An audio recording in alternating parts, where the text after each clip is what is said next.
So this HOA president thought she could steal my family's 80-year-old ranch and turn it into luxury condos. Biggest mistake of her miserable life. There I was, watching through my security cameras as Cordelia Blackthorne literally threw herself against my new biometric gate, screaming threats at 2 in the morning. She'd been pounding on that steel barrier for 3 hours straight, her perfectly applied makeup now streaked down her cheeks. For 3 weeks, she'd called every government agency from here to Washington, D.C., demanding they force me to tear down my gate on my property. The woman had already blown $47,000 of stolen HOA money trying to destroy me. By the end of this story, she'd be serving 3 years in federal prison, lose her house, and become the laughingstock of our entire county. But first, what would you do if someone tried to steal your family land? Drop it in the comments. And tell me where you're watching from. These HOA nightmares are spreading everywhere. Let me back up and introduce myself. I'm Dex Morrison, 45 years old, recently divorced software engineer who'd been suffocating in Portland concrete for way too long. You know that soul-crushing feeling when you realize you're paying $3,000 a month to stare at your neighbor's brick wall?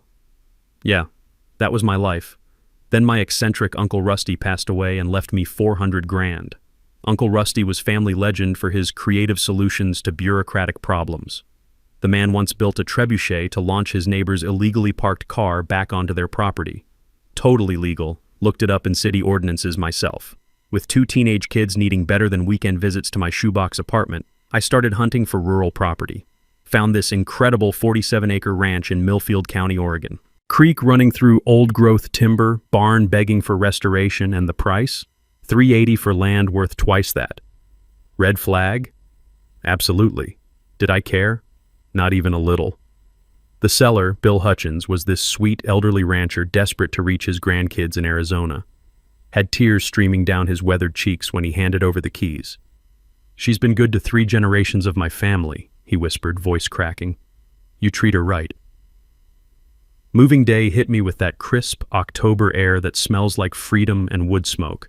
I could feel the rough bark of century-old pines under my palms, hear gravel crunching under the moving truck's tires like nature's welcome mat. For the first time in years, I felt genuinely hopeful. That's when the devil in designer khakis appeared. Cordelia Blackthorne, 52, self-proclaimed Community Standards Coordinator of adjacent Willowbrook Estates. Picture your worst middle school principal crossed with a tax auditor, driving a white Lexus SUV with custom plates reading Rules 1. Yes, she paid extra to advertise her personality disorder.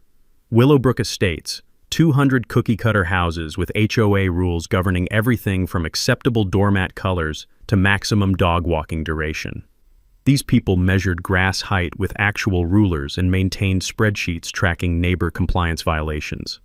My ranch predated their suburban paradise by 80 years, but we shared Meadowlark Lane access road. Old Bill had been neighborly, letting HOA residents jog his property boundaries and walk their precious designer dogs. Cordelia clicked across my driveway in spotless tennis shoes, clutching her clipboard like a religious artifact. Her voice dripped fake sweetness that made your fillings ache, artificial sweetener mixed with concentrated smugness. "Excuse me," she announced, excusing absolutely nothing. "You'll need HOA approval for that moving truck." I set down boxes containing my kids' new bunk beds, pine shavings still clinging to the cardboard. "Ma'am, I appreciate your concern, but my property isn't part of your HOA. Her practiced smile twitched. "Meadowlark Lane falls under shared community standards. That truck violates our non-resident vehicle restrictions." She thrust a 47-page rulebook at me, certain sections pre-highlighted like a legal brief. "I own this property outright," I replied calmly. "The access road predates your development by decades." That's when her mask cracked completely. Her voice pitched higher, sharper. "We'll just see about that." She whipped out her phone, photographing my license plates while pulling an actual tape measure from her purse to document my truck's dimensions. She called city code enforcement while standing in my driveway, speaking loud enough to ensure I heard every poisonous word. "Yes, I need to report a non-compliant commercial vehicle in violation of community standards." But here's what really chilled me. As 3 other residents jogged past during her performance, I caught their expressions. Fear. These people were genuinely terrified of this woman. One elderly gentleman actually crossed the street to avoid making eye contact. As Cordelia climbed back into her Lexus, she delivered her parting shot through the rolled-down window. This neighborhood has standards, Mr. Morrison. You better learn them fast. Watching her drive away, I thought about Uncle Rusty's trebuchet and wondered what other creative solutions this situation might require. Cordelia didn't waste time declaring war. By week 2, I had a city inspector knocking on my door at 7 in the morning, claiming anonymous noise complaints. And this was particularly impressive, considering I hadn't started any renovation work yet, and the loudest sound on my property was the creek babbling over smooth river stones. The inspector, a tired-looking guy named Pete, apologized while walking my property. Look, I gotta respond to complaints, but this is pretty obviously bogus. Someone described specific power tool sounds and construction debris that, well, clearly don't exist. He gestured at my pristine, untouched barn. Same day, and I mean within hours, 3 different utility companies showed up for service verification: electric, water, and gas, all claiming they'd received reports of irregular usage patterns. The gas guy actually laughed when I pointed out I didn't even have gas service connected yet. That's when Jimmy, my postal carrier, filled me in on the bigger picture while leaning against his mail truck. The afternoon sun was beating down on the metal, and I could feel the heat radiating off it like a furnace. Man, she's been doing this to folks for years. Remember the Kowalski family? Single mom with 3 kids? Cordelia filed so many complaints about inappropriate children's toys in their yard, the poor woman moved away just to get some peace. I started digging deeper, and the pattern emerged like a virus under a microscope. Cordelia had systematically targeted anyone who didn't fit her suburban cookie-cutter vision. The elderly veteran with the PTSD service dog had aggressive animal complaints filed weekly. The Hispanic contractor got inappropriate work vehicle citations for parking his 20-year-old pickup on his own driveway. The Asian family whose foreign cooking odors somehow violated community aesthetic standards. Her method was brilliant in its cruelty: death by 1,000 bureaucratic paper cuts. No single complaint was worth fighting, but the cumulative harassment drove people away like psychological warfare. Time for some detective work. I spent an afternoon at the county courthouse, breathing in that distinctive smell of old paper and industrial carpet cleaner while diving into dusty property records. My fingers were getting black from handling decades-old documents when I found the gold mine. My ranch held easement rights dating back to 1943. Not only was Meadowlark Lane not under HOA control, technically, the HOA had been using my family's road for the past 5 years without permission. Uncle Rusty's grandfather had built that road with his own hands and a borrowed steamroller, and here I'd been apologizing for using my own damn driveway. Back when I was getting my engineering degree, one of my professors hammered into us that organizations only have the authority you give them. HOAs can't regulate property outside their jurisdiction, no matter how official their letterhead looks. The trick is knowing your actual legal rights before someone in a power suit tries to intimidate you. But Cordelia wasn't done escalating. She appeared at my door the following Tuesday with what she called a cease and desist letter from the HOA's attorney. The legal document, and I use that term loosely, demanded I stop disturbing community character through non-conforming existence. I'm not making this up. They literally wanted me to conform to their standards by existing differently. The letter listed demands that would have been hilarious if they weren't dead serious. Paint my 80-year-old barn to match their approved beige color palette, remove my unsightly split-rail fence that had been there since the Truman administration, and somehow make my property architecturally consistent with houses built 7 decades later. Here's where I made my first strategic move. I called Maxine Torres, a local attorney who specialized in property rights. Maxine took one look at the HOA's demands and burst into laughter that echoed through her office like a gunshot. "Mr. Morrison," she said, wiping tears from her eyes, "this letter is worth less than the paper it's printed on, but it does give us grounds for a harassment complaint." My counter strategy was simple: document everything and file formal complaints. But then Cordelia delivered her masterstroke, and this is where things got really interesting. She showed up during my morning coffee on the porch, her heels clicking aggressively against the wooden steps like an angry woodpecker. The overwhelming cloud of her perfume mixed with mountain pine air created this nauseating cocktail that made my eyes water. "You think you're so smart," she hissed, her voice pitched higher than a smoke detector. "You think you can just waltz into our community and ignore our standards?" I took a slow sip of my coffee, feeling the warm ceramic mug against my palms. That's when she dropped her bombshell. I know exactly who you are, Dex Morrison. Divorced, unemployed, living off inheritance money. What kind of example does that set for our children? She'd been investigating me. Personal details only available through background checks or social media stalking. This woman had crossed from petty harassment into something much darker. "Ma'am," I said calmly, setting my coffee cup down with a decisive clink, "you just made your biggest mistake yet." The real game was just beginning. Cordelia's psychological warfare kicked into high gear by week 4. Every morning at exactly 6 a.m., she'd park her white Lexus sideways across Meadowlark Lane, claiming she was exercising her rights as community representative. The smell of her overheated brakes mixed with morning dew as she'd screech to a stop, forcing me to hike a quarter-mile through wet grass just to reach my own truck. She'd leave these passive-aggressive sticky notes on my windshield written in her perfect Catholic school cursive. Consideration for others begins with self-awareness, and community harmony requires individual sacrifice. The paper felt cheap and vindictive under my fingers, but I started collecting them like evidence. That's when I met Javier Gonzalez at Martinez Hardware, both of us reaching for security camera batteries.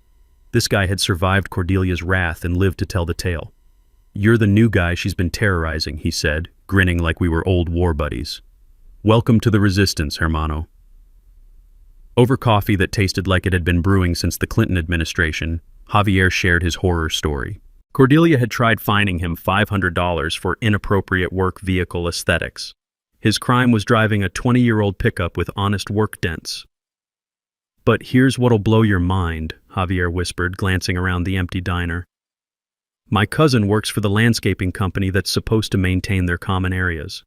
They haven't been paid in 4 months, but the HOA budget shows regular payments to them." The coffee suddenly tasted even more bitter as the implication sank in.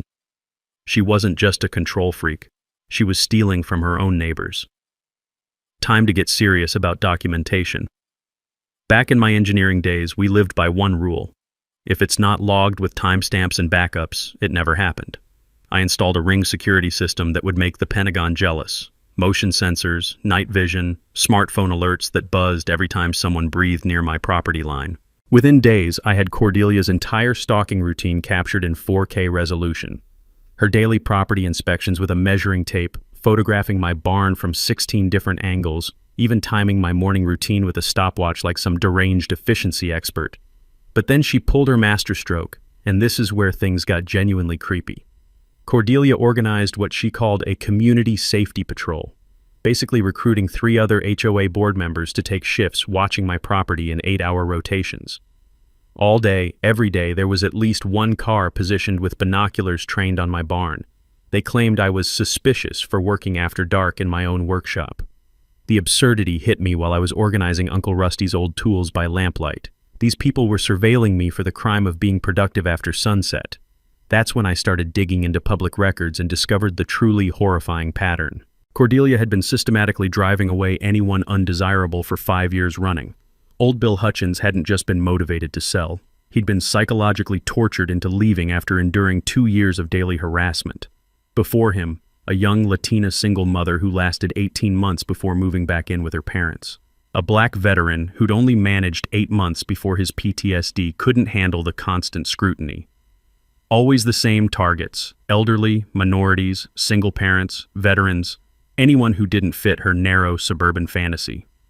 Cordelia was ethnically cleansing the neighborhood one harassment campaign at a time, but I had something her previous victims didn't: the technical skills to fight back and the Morrison family's legendary stubborn streak. I launched my counteroffensive. Every morning at 5 a.m. sharp, I'd jog past every house in Willowbrook Estates. Perfectly legal use of public sidewalks, and my route just happened to circle Cordelia's house 3 times. My running shoes on pavement created this rhythmic drumbeat that echoed off her walls like a war drum. The beauty of country acoustics? Every footstep carried. I could hear her scrambling to her bedroom window each morning, probably wondering when I'd slip up and give her something real to complain about.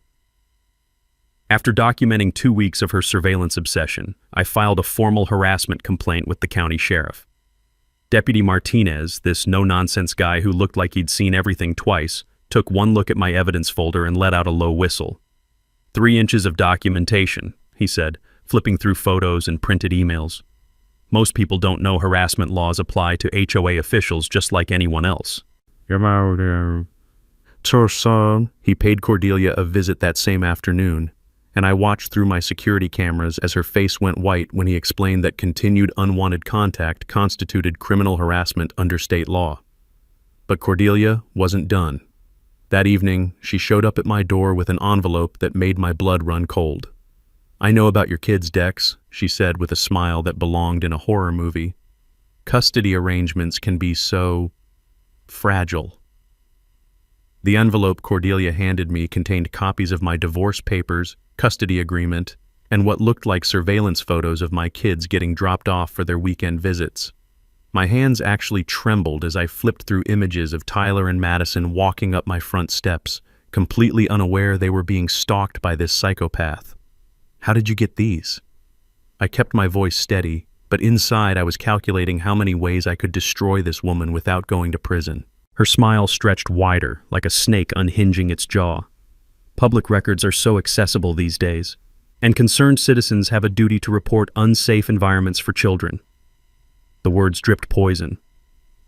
I wonder what Child Protective Services would think about children visiting a property under active investigation for safety violations. That's when I realized Cordelia had been playing a completely different game. This wasn't about HOA rules. This was systematic psychological terrorism designed to crush anyone who didn't submit to her authority. She'd weaponized bureaucracy itself. But threatening my kids? That was her biggest mistake. I spent that night researching everything about Cordelia Blackthorne, the blue glow of my laptop screen burning my eyes as I dug through digital records until sunrise. Social media posts, property records, business licenses, court filings, building a complete profile of a woman who'd been abusing power for years. What I found made my software engineer brain light up like a Christmas tree. Cordelia had been catastrophically sloppy with her shell company. Meadowlark Development LLC was registered with her personal address, and the incorporation papers contained a fatal flaw. She'd listed herself as both registered agent and principal owner, directly violating Oregon's conflict of interest statutes for HOA board members. Even better, she'd been using the HOA's tax-exempt status to purchase materials for her personal renovations. Those community improvement receipts I'd found? Half were for premium kitchen appliances that perfectly matched her Facebook remodel photos. The aroma of strong coffee mixed with righteous fury as I compiled evidence at my kitchen table. Every receipt, every bank transfer, every social media post documenting her systematic theft from the neighbors she was supposed to serve. But Cordelia wasn't finished escalating. 3 days later, I came home to find my gate entrance vandalized with spray paint so vile I won't repeat it here. The sharp chemical smell of aerosol still hung in the mountain air like toxic cologne, making my eyes water. My 4K security cameras had captured everything. Cordelia herself at 2:47 a.m., dressed in black like some deranged suburban ninja, vandalizing my property with professional-grade equipment. She'd even brought a stepladder to reach the higher sections, her face clearly visible as she worked with manic precision. Deputy Martinez wasn't amused. "Ma'am, that's destruction of property and criminal mischief," he informed her. "One more incident and you're looking at arrest." But watching her reaction through my camera feed, I could see the dangerous gleam in her eyes. This woman was building toward a complete psychological break. That's when my attorney Maxine Torres called with information that changed everything. "Dex, I've been diving deeper into your family's historical property rights," she said, excitement crackling through the phone. "Remember how your great-grandfather built that road? Well, he was smarter than we thought. He also retained exclusive rights to the mountain spring that feeds your creek." I set down my coffee mug with a clink. "Meaning what exactly?" "Meaning every single house in Willowbrook Estates depends on water that flows across your property. You could legally cut off their entire water supply tomorrow if you chose to." The nuclear option. 200 families could be without water with one phone call to the water district. Cordelia's perfect kingdom would become uninhabitable within days. But as I sat on my porch that evening, listening to the creek bubble peacefully over stones worn smooth by decades of mountain runoff, I realized using that power would make me no better than her. Those houses contained innocent families, kids doing homework, elderly folks watching evening news, people whose only crime was buying homes in the wrong development. Then Cordelia made her final, catastrophic mistake. My security system alerts went off at midnight. There she was again. But this time she wasn't alone. 3 figures in dark clothing were pouring something into my wellhead, the source of my family's drinking water. The footage was crystal clear, Cordelia directing 2 men as they dumped industrial herbicide directly into my water supply, environmental terrorism that could have killed my entire family. I didn't call Deputy Martinez this time. I called the FBI's Environmental Crimes Unit, the State Attorney General, and Rosa Martinez from the Portland Tribune. Uncle Rusty always said the best revenge was living well, but sometimes living well meant making sure monsters couldn't hurt anyone else ever again. Cordelia Blackthorne had just committed federal crimes on camera, and I was about to make sure the whole world knew about it. The well-poisoning footage was just the tip of the iceberg. When I enhanced the video using software from my engineering days, the smell of burned coffee filling my home office as I worked through the night, I could make out license plates on the vehicles her accomplices drove. The enhanced pixels revealed a truth that made my stomach drop. One vehicle belonged to Bradley Fleming, our city councilman. The other was registered to someone listed as development consultant for Meadowlark LLC. My hands were literally shaking as I called Rosa Martinez at the Tribune. Within hours, she'd connected dots that painted a picture so ugly it belonged in a crime thriller, not small-town Oregon. Dex, Rosa's voice was tight with excitement and disgust. Bradley Fleming owes Cordelia's husband Drake $50,000 in gambling debts. Those weekly poker games at the country club, they've been planning this for years. The conspiracy unraveled like a rotten onion, each layer more putrid than the last. Meadowlark Development LLC had preliminary approval for a 40-home luxury subdivision worth $8.4 million in projected profits, all contingent on acquiring my ranch. Cordelia held a 25% silent partnership, which explained her desperation. Every harassment campaign, every bogus complaint, every moment of psychological torture had been calculated moves in a massive land grab disguised as community standards enforcement. But the scope was breathtaking. Rosa's investigation revealed that Cordelia had been running this scam for a decade, systematically targeting anyone whose property could be developed profitably. The elderly widow who'd sold her Victorian mansion for half its value after months of noise complaints. The black veteran whose PTSD was triggered by constant harassment until he fled town. The Hispanic family driven away by discriminatory enforcement of rules that didn't exist. Each forced sale had cleared the way for Cordelia's developer network, with profits flowing back through shell companies and forgiven poker debts. I remember learning in business school that most white-collar criminals get caught because they get greedy and leave paper trails. Cordelia had left a highway of evidence. The HOA's missing $127,000 matched her home renovation costs down to the penny. Bank transfers, receipts, even Instagram posts of her new kitchen appliances, all purchased with stolen community funds. The forensic accounting made my head spin. 12 families destroyed over 10 years. 12 properties seized through psychological warfare. 12 pieces of our community transformed into profit centers for a criminal enterprise masquerading as civic responsibility. The most chilling discovery was the water rights angle. Every targeted property shared historical water access that could block future development. Cordelia wasn't just stealing homes. She was stealing generational rights that families had held since before Oregon was even a state. City Councilman Bradley had been earning his debt forgiveness by fast-tracking permits for Cordelia's network while mysteriously losing applications from her targets. The building inspector who'd been harassing me? Bank records showed a $15,000 consulting fee from Meadowlark LLC deposited the same week he'd started his bogus inspections. The entire municipal system had been weaponized to serve one woman's greed. Sitting in my darkened office at 3 a.m., the only sounds the hum of my computer and the distant babble of the creek outside, I realized they'd made one catastrophic error.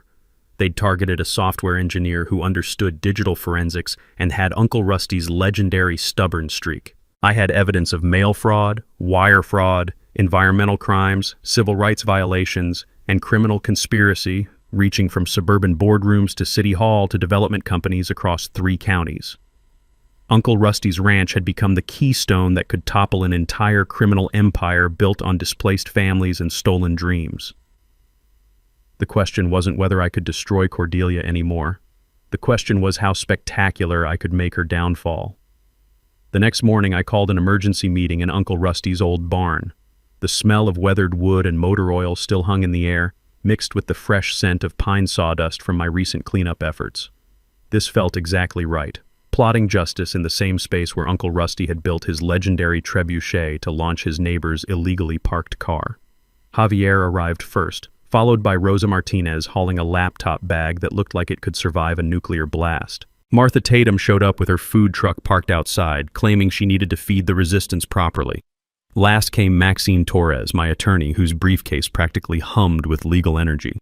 "All right, people," I said, spreading documents across Uncle Rusty's workbench while Martha distributed Korean BBQ tacos. "We're not just taking down one psychotic HOA president. We're dismantling a decade-long criminal enterprise." Rosa somehow produced a whiteboard from her Honda Civic, I'm still not sure how physics allowed that, and started mapping connections like she was planning D-Day. "I've been coordinating with federal agencies. The FBI's Environmental Crimes Unit wants the well poisoning charges. The state attorney general is practically drooling over the municipal corruption. And the IRS is very interested in those unreported development profits." The plan crystallized like perfectly debugged code. Phase 1. Continue gathering bulletproof evidence while letting Cordelia think she was winning. Phase 2. Coordinate simultaneous investigations by multiple agencies. Phase 3. Public exposure at the next HOA board meeting with maximum media coverage. Phase 4. Launch community improvement initiatives from the ashes of her empire. Javier had been building our intelligence network with the efficiency of a master craftsman. "My cousin Maria works in city planning," he said between bites of Martha's excellent bulgogi. "She says Bradley Fleming's been rubber stamping permit approvals without environmental impact studies. That's federal jurisdiction." Martha contributed something unexpected while refilling our coffee from a thermos that somehow held enough for 12 people. "My food truck route covers 3 counties. I've met 4 other families who got identical treatment from HOA boards connected to Meadowlark Development. This operation spans half of Oregon." The technical preparation showcased everything I'd learned from 20 years in software engineering. I'd upgraded to surveillance equipment that would make the Pentagon jealous. Motion sensors detecting movement at 50 yards, night vision cameras recording in 4K, audio equipment sensitive enough to capture whispered conversations through car windows. Back in my corporate days, we had a saying, "Documentation is litigation insurance." Turned out that applied perfectly to criminal investigations. Everything was stored on encrypted servers with blockchain verification for court admissibility. Every video file, audio recording, and digital document was legally bulletproof. Maxine outlined our legal strategy while pacing the barn like a caged predator, her heels clicking against concrete with military precision. "We're building RICO charges, Racketeer Influenced and Corrupt Organizations Act. This isn't just fraud, it's organized crime." Then she paused for dramatic effect, probably practicing for the courtroom performance of her career. "RICO doesn't just go after individual crimes, it dismantles the entire criminal organization. We can seize assets, freeze accounts, and ensure this never happens to another family." The coalition building amazed me. Word spread through unofficial channels faster than wildfire. Our weekly barn meetings grew from 5 core conspirators to 37 affected families ready for war. Each session brought fresh evidence and new stories of systematic psychological torture. Parents shared recordings of middle-of-the-night threatening calls. Veterans documented harassment specifically designed to trigger PTSD episodes. Elderly residents brought medical records showing stress-related hospitalizations after months of bogus complaints and constant surveillance. Rosa documented everything with video interviews, building what she called the human cost archive. These weren't property disputes. They were stories of American families destroyed by legalized psychological warfare disguised as community standards. Our communication network ran on encrypted apps that would impress intelligence agencies. Weekly strategy calls using voice over IP to avoid eavesdropping. Secure document sharing through servers in different states. Military-style code names for operational security. I was Ranch Hand, Rosa became Tribune, Maxine was Legal Eagle. The evidence vault grew exponentially. Bank records showing suspicious transfers between shell companies. Email chains discussing problem properties requiring community intervention. Audio recordings of city officials pre-deciding permit denials before reviewing applications. By week 6, we operated like a professional intelligence cell from an 80-year-old barn. Federal agencies coordinated through Rose's media contacts.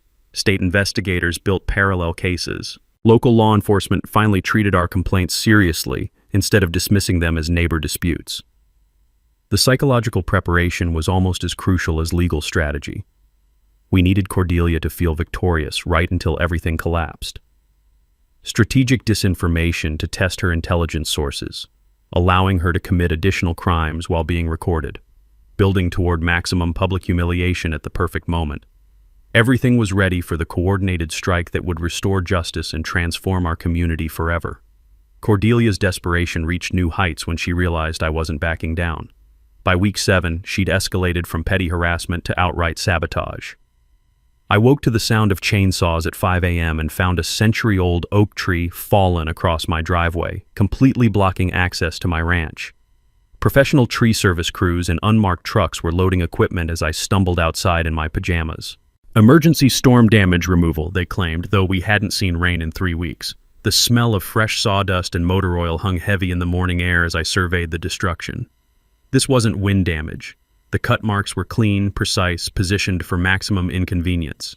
My primary security cameras had mysteriously malfunctioned during that exact hour, but the backup system I'd secretly installed caught everything in 4K glory. Deputy Martinez whistled low when he saw the footage. That's criminal mischief and destruction of property. Problem is, they paid cash and disappeared without leaving contact information. But Cordelia's next move hit where it hurt most. She weaponized Child Protective Services against my kids. The call came 3 days later. A concerned citizen had filed detailed complaints alleging I was exposing Tyler and Madison to unsafe living conditions and environmental hazards. The caseworker, Janet, sounded exhausted as she explained she had to investigate every report, no matter how obviously vindictive. Someone provided photographs of your property claiming there are exposed electrical wires, contaminated water, and evidence of drug manufacturing, Janet said, her voice heavy with skepticism. The photographs showed Uncle Rusty's vintage electronics projects labeled as suspicious laboratory equipment. My water testing kit, bought specifically because Cordelia had poisoned my well, was described as chemical manufacturing supplies. Even my kids' weekend camping gear became evidence of unsafe living conditions. My hands clenched into fists as I realized how extensive her surveillance operation had become. For months, Cordelia had been cataloging every innocent aspect of normal ranch life, twisting tools and projects into weapons for psychological warfare. The insurance fraud attempt was almost comically obvious. Cordelia filed a claim against my homeowner's policy with staged photos claiming my aggressive dog had attacked her. The fact that I don't own a dog apparently didn't deter her creativity. She'd produced fake medical bills from Dr. Patterson, whose address traced to a vacant Portland lot. My investigator, Carol, who'd clearly seen every scam imaginable, started laughing the moment she saw the claim. Mr. Morrison, she's got golden retriever bite marks, but claims you own a German Shepherd. In 30 years, I've never seen fraud this sloppy. The daily harassment campaign became relentless. Noise complaints filed around the clock. 6 a.m. for my coffee grinder, 2 p.m. for truck engine noise, 10 p.m. for television volume. City code enforcement started calling me directly before sending inspectors. They were so tired of her fabricated reports. Anonymous DEA tips about suspicious chemical odors brought Special Agent Rodriguez to my door in full tactical gear. The poor guy looked like he'd rather be anywhere else as I walked him through my barn, pointing out vintage electronics and computer equipment. Sir, whoever's filing these reports has detailed property layouts and scheduling information, he said, shaking his head. This suggests either law enforcement background or serious mental instability. Weekly fire marshal visits for safety inspections became routine. Each found nothing but served Cordelia's harassment objectives perfectly. Then came her desperation move, the bribery attempt that would seal her fate. She cornered me at my mailbox carrying an envelope thick enough to choke a horse. The afternoon sun beat down on the gravel as she approached, her designer heels clicking like a countdown timer. $600,000 cash, she said without preamble, her voice shaking with barely controlled desperation. Take it and disappear before I destroy everything you care about. I opened the envelope to find stacks of 20s and 50s that smelled like basement mold, obviously laundered money. The bills felt grimy between my fingers, tainted with desperation and criminality. "And if I don't take it?" I asked, knowing my security system was recording every word in crystal clear audio. Her composure cracked completely, revealing the monster underneath. "Then I'll make sure your children never feel safe anywhere again. I know their school schedules, their friends' addresses, everywhere they go. Take the money or I'll destroy them too." The threat against Tyler and Madison crossed every line that mattered. This wasn't about property anymore. This was a dangerous woman threatening to harm innocent children to protect her criminal empire. But she just handed me the evidence I needed to end this war permanently. "Mrs. Blackthorne," I said quietly, my voice steady despite the rage burning in my chest. "You just made the worst mistake of your life." Her threats against my kids would be her downfall, captured forever on digital video for federal prosecutors to present to a jury. After Cordelia threatened my children, the gloves came completely off. Within 48 hours, she'd escalated to what I can only describe as domestic terrorism. I woke up to find my barn windows shot out with paintball guns, bright orange paint splattered across century-old wood like some demented art project. The acrid smell of paint thinner mixed with mountain air as I surveyed the damage. My security cameras had captured everything. Cordelia herself, at 3 a.m., wearing camouflage and wielding what looked like military-grade paintball equipment. She'd brought a ladder to reach the high windows, working with methodical precision like she was marking enemy territory. But the vandalism was just foreplay.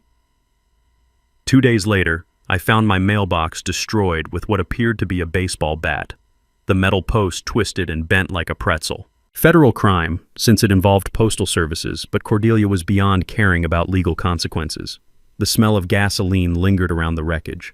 She'd tried to set fire to the mail inside, but apparently couldn't get her lighter to work in the morning dew.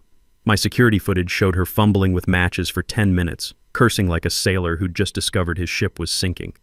That's when Deputy Martinez called with news that changed everything. "Dex, we arrested Cordelia's husband Drake last night. Domestic violence call from their neighbor. Turns out he's been trying to divorce her for months, claims she's become completely unhinged over this property dispute." Drake had been secretly recording conversations with Cordelia for weeks, building evidence for his divorce attorney. The recordings revealed the true scope of her obsession. She'd been planning to have me removed through increasingly desperate measures. "She's been talking about hiring people to make you disappear," Drake told investigators. "I thought she meant scare you away, but lately, I'm not so sure." The revelation sent chills down my spine. This woman wasn't just harassing me. She was contemplating violence against my family. But Cordelia's nuclear option was still coming. 3 days later, I got a call from Mayor Patricia Hendricks. "Dex, I need you to know that Cordelia Blackthorne has filed for emergency eminent domain proceedings against your property. She's claiming your ranch is needed for critical public infrastructure." The emergency city council meeting was called for that Friday, with only 48 hours notice to prevent public attendance. Cordelia had convinced 3 council members that my property posed an imminent public safety threat, requiring immediate seizure. The manufactured emergency was based on completely fabricated reports. My well was allegedly contaminating the municipal water supply, my barn was supposedly storing hazardous materials, and my access road was creating traffic safety hazards for school buses. Each claim was easily disprovable, but the eminent domain process could take months to fight, during which the city could seize my property and demolish everything Uncle Rusty had built. I called an emergency session with my coalition. The barn filled with grim faces as I explained Cordelia's Hail Mary play. Rosa had been working her media contacts, and the news wasn't good. "She's got Bradley Fleming and 2 other council members in her pocket," Rosa reported, her laptop screen casting blue light across her worried face. "They're planning to vote Friday night when nobody's watching. Maxine was already drafting emergency injunctions, but legal processes take time we didn't have. We need to make this public before they can ram it through," she said, pacing the barn like a caged panther. That's when Martha suggested something brilliant. "What if we don't just attend the meeting? What if we pack it?" The next 36 hours became a masterclass in grassroots organizing. Rosa reached out to every family Cordelia had targeted over the past decade. Javier mobilized the construction community. Turns out every contractor in 3 counties had horror stories about dealing with Cordelia's permits and inspections. Martha used her food truck network to spread word through every small business owner who'd been harassed by arbitrary enforcement. The message was simple. If they could steal my ranch through eminent domain fraud, no one's property was safe. By Thursday afternoon, our encrypted chat had 127 active members planning to attend Friday's meeting. Local news had picked up the story, and Rose's Tribune article about emergency eminent domain abuse was trending on social media. But Cordelia had one final, desperate move. Thursday night, my motion sensors triggered at 11 p.m. 3 figures in dark clothing were approaching my barn, carrying what looked like gasoline cans. The infrared cameras captured everything as Cordelia directed 2 men in spreading accelerant around my building's foundation. I called 911 immediately, but more importantly, I called Rosa. This was attempted arson, a federal crime that would finally give us the ammunition to destroy Cordelia's entire operation. As sirens wailed in the distance and spotlights illuminated 3 figures fleeing through the forest, I realized tomorrow's city council meeting wouldn't be about eminent domain anymore. It would be Cordelia's public execution. Friday night's city council meeting was supposed to seat maybe 30 people in the Millfield Community Center. Instead, 184 residents packed every chair, lined the walls, and spilled out into the parking lot. Local news crews from 3 stations had set up cameras, while Rosa live-streamed everything on the Tribune's social media channels. The air inside felt electric with tension, thick with the smell of too many people in too small a space and the faint aroma of Martha's food truck operating in the parking lot to feed the crowd. You could practically taste the anticipation. Cordelia walked in at exactly 7 o'clock, flanked by her remaining loyal board members, completely oblivious to the ambush waiting for her. She'd dressed for victory in a crisp navy suit and that same fake smile she'd worn the day we first met. The woman actually waved at the cameras like she was running for office. Mayor Hendricks called the meeting to order, her voice tight with stress. We're here to consider emergency eminent domain proceedings for the Morrison Ranch property, based on public safety concerns filed by HOA President Cordelia Blackthorne. That's when Rosa stood up, her press credentials hanging around her neck like a weapon. Madam Mayor, before we proceed, I think the public should know that Mrs. Blackthorne was arrested this morning for attempted arson. The room erupted. Cordelia's face went white as bleached bone, her perfect composure finally cracking under the weight of 184 pairs of eyes staring at her in disbelief. That's a lie, she shrieked, jumping to her feet. This is a coordinated attack by criminals trying to destroy our community. State investigator William Tatum stepped forward from the back of the room, his badge glinting under the fluorescent lights. Mrs. Blackthorne, you were arrested at 11:47 p.m. yesterday for attempted arson, criminal conspiracy, and environmental terrorism. Your accomplices have already confessed. Yes, you are overreaches. The audience was dead silent except for the whisper of cameras capturing every moment of Cordelia's meltdown. Furthermore, investigator Tatum continued, our 3-month investigation has uncovered evidence of mail fraud, wire fraud, embezzlement, and civil rights violations spanning 10 years. Federal prosecutors will be filing RICO charges Monday morning. That's when the floodgates opened. Martha Tatum stood up first, her voice carrying across the packed room. This woman tried to ban my food truck because I'm Asian. She filed false health complaints for 2 years. Javier rose next. She stole $47,000 from contractor payments, then blamed us for poor workmanship when we couldn't afford proper materials. One by one, 15 residents shared their stories. The elderly veteran whose PTSD was deliberately triggered by harassment campaigns. The single mother driven from her home by fabricated child welfare complaints. The Hispanic family terrorized until they sold their house for half its value. Each testimony hammered another nail into Cordelia's coffin. The cameras captured every word, every tear, every moment of pain this woman had inflicted on innocent families for her own profit. EPA agent Rodriguez presented the environmental crimes evidence, including the well-poisoning footage that showed Cordelia directing 2 men to dump herbicide into my family's drinking water. This could have killed an entire family, he stated matter-of-factly. Cordelia's last desperate attempt at control was pathetic to witness. This is my neighborhood, she screamed, spit flying from her mouth. I built this community. I protected property values. These people are destroying everything I worked for. The crowd's angry murmur rose like thunder until Mayor Hendricks called for order. That's when I finally stood up, walking calmly to the microphone as the room fell completely silent. Every eye was on me. Cameras zoomed in, recording what would become the defining moment of this entire nightmare. "Ladies and gentlemen," I began, my voice steady and clear, "I'd like to make an announcement." Cordelia was staring at me with pure hatred, her perfectly applied makeup streaked with tears of rage and desperation. "As of this morning, I've donated 30 acres of my ranch to establish the Uncle Rusty Memorial Nature Preserve. The creek frontage will become a public park, protected forever from development." The applause started slowly, then built to a thunderous ovation that shook the building's windows. Cordelia's face went through a spectrum of emotions: disbelief, rage, and finally, complete defeat. "Mrs. Blackthorne," I said directly into the microphone, my words carrying to every corner of the room and every viewer watching the live stream, "your decade of terrorizing families is over. Your criminal enterprise is finished. And your dream of destroying my family's land just became our community's greatest victory."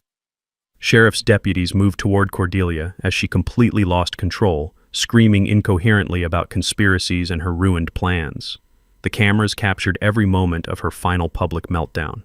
Justice, it turned out, tasted like sweet mountain air and sounded like 184 people cheering for the end of a tyrant's reign. 6 months later, I'm sitting on my porch watching my kids build a treehouse in the oak tree that Cordelia's crew somehow missed during their sabotage spree. The sound of their laughter mixing with the creek's gentle babble is everything Uncle Rusty would have wanted for this place. Cordelia's sentencing made national news.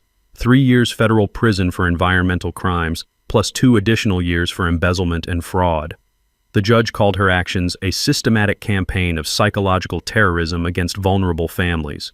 Drake's divorce was finalized within weeks, and he moved to Montana to start fresh. The financial aftermath was even more satisfying.